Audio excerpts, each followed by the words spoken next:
पश्चिमबंगर मुख्यमंत्री ममता बनर्जी को hospital discharge कर मुंड फाटी गुरुवार कोलकातार एसएसकेएम हॉस्पिटल रे भर्ती होइतिले पश्चिमबंग मुख्यमंत्री ममता बनर्जी। तांको मुंडरे 3टी स्टिच मध्य पड़िछि। तेबे व्हीलचेयर रे बसितबा ममता मध्य नजर आछंती। डाक्तरखाना रे निर्देशक कहछंती बासभवन रे पड़िछिबा कारणरो मुख्यमंत्री मुंडरे गभीर क्षत सृष्टि होइछि। प्रथमे तांको HOD neuro surgery, HOD medicine एवं हृदरोग विशेषज्ञ चिकित्सा करा जायतिला।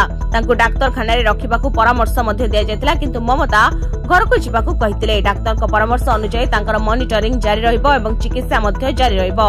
एक डाक्तरी टीम तांको चिकित्सा निमंते रहिछंती। तेबे आज पुणी स्वास्थ्य अवस्था जांच करा जिबो नै सूचना दैछंती एसएसकेएम हॉस्पिटल रो निर्देशक।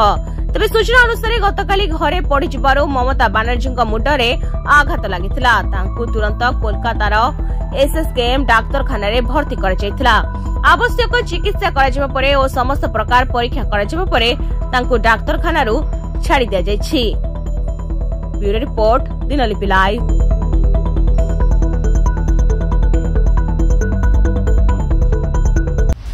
दिनलिपि लाइव सहित जोड़ी होई रहंतु। आज ही आम चैनल को लाइक, शेयर, सब्सक्राइब एवं अधिक खबर जानिबा पई पाखरे थिबा बेल आइकन को क्लिक करंतु।